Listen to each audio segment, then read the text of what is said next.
So our new setup was taking us, let's see, it's Wednesday at like 5 o'clock. So it's taken us since Sunday after stream. Sydney and I started then and we are just about finished. And so I'll show you kind of the new setup.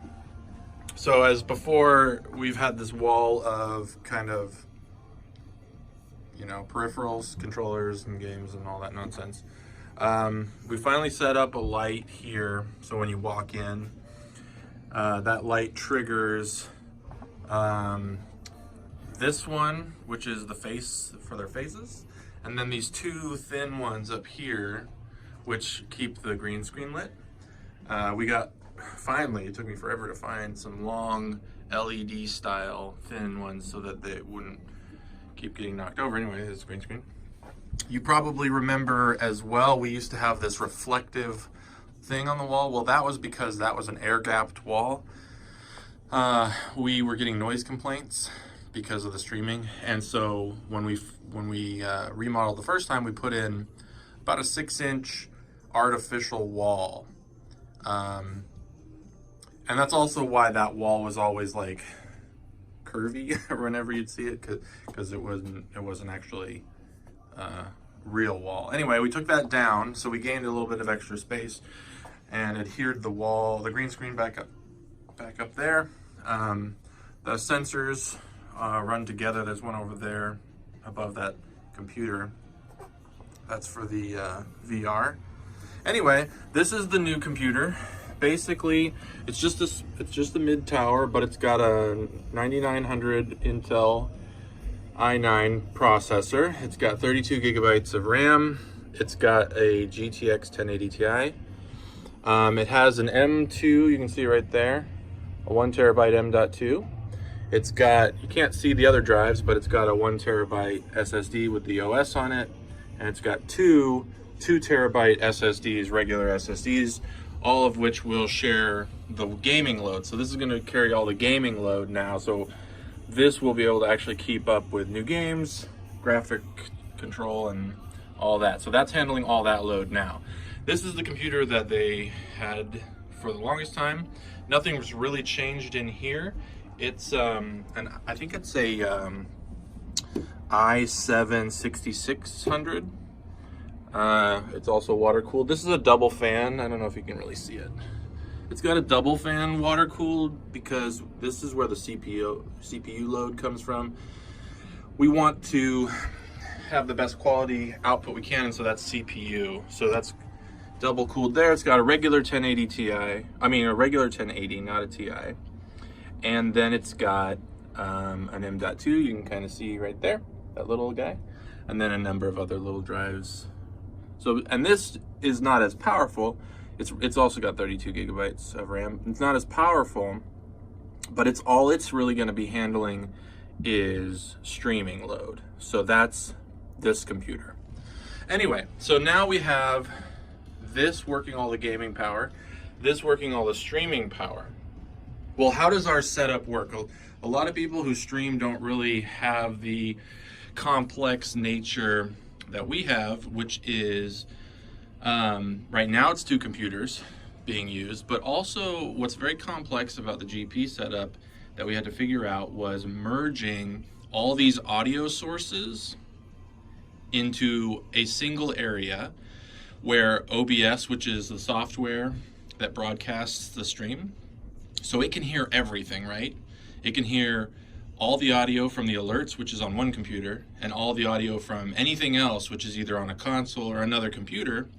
So that all merges into one location. But then it also has to go out to headphones. Now, normally, you just have one person streaming, so it only needs to go out one time. But in the case for GP, you are often having multiple people who need to have that audio in their headsets.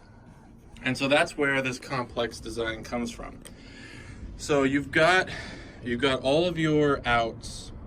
So you've got the HDMI and DisplayPort outs for the computers. And those all run, including the consoles, right? So all the consoles down here, and then the switch, right? So all those outs All those are running audio and video through the HDMI, and they're running into a main HDMI switch. You can see there, we've labeled it. So all those HDMI ports come in there. Now all the audio is being carried in the same cable because HDMI carries video and audio, and it comes into this box, this HDMI switch. HDMI switch controls are notoriously difficult and finicky, so a lot of times that's where we run into problems, is kind of in this area. But you've got the computer that runs out to the switch. You've got the Nintendo Switch, which runs out to this game capture card.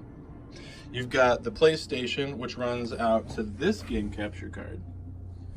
And then this computer will run into this game capture card, and they all run into this box.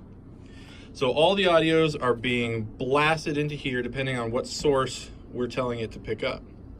Then the output here, you'll see, it's splitting the audio off. So these are also taking the audio and sending it to OBS. But here, we've got them going to a passive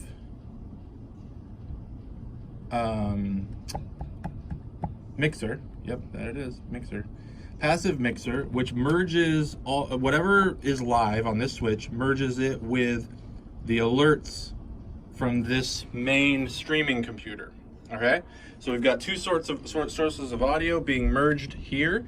They're being mixed together in a passive, and then they're being taken to this mixer here, which is where you'll see the girls always fiddling with their independent audio controls. So they're always adjusting their headset or the speaker. So here's the speaker, right? So no matter what's happening, this is whatever's coming out of the passive, both audio sets. So an alert and game audio blended into a single channel coming into here and then out again into their headsets. When they adjust these though, it does not adjust what OBS hears, and that's where it gets complicated, right? If they were constantly adjusting this for themselves, and then it was adjusting for everybody hearing OBS or watching on stream, well, that would cause so many more complications. So there's a basic rundown. It's very confusing. It was before streaming was as notable as it is today. When we first tried to build this setup, it was a lot more complicated, don't get me wrong. We've simplified it, thankfully. But it was hard to figure out how to get all these audio sources to blend, be heard, and not be interrupted. So that's really quickly kind of how the GP streams work. Now, I don't know if you have seen this. This is their Stream Deck. This is relatively a new invention from, I think, Elgato company, right? I don't remember. Anyway, and now you can, at the push of a button, do one of these commands. And there's a bunch of like additional stuff you can do. All of that contributes to kind of this setup. And each of these scenes, right? So it has each scene depending on what they're accomplishing. So when they're just chatting, obviously they live in no game. And then depending on what activity they're going to, they go to one of these scenes. So if you, let's just say they wanted to play a game off of the PC that's now carrying all the game load, right? That's a whole nother PC. They hit that, and then it switches them here. Of course, you can do it the old school style and just go select it, but nonetheless. And then you have kind of what it's doing is it's showing that computer, which is this one now.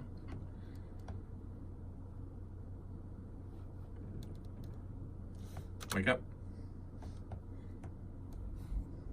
We broke it. By talking about it, we broke it. While it's seeing it, the girls just can't play anything on it. Anyway, so that's kind of where the setup lives now. Those two monitors work the stream computer. That one is their gaming setup. And then now two computers are carrying the different loads.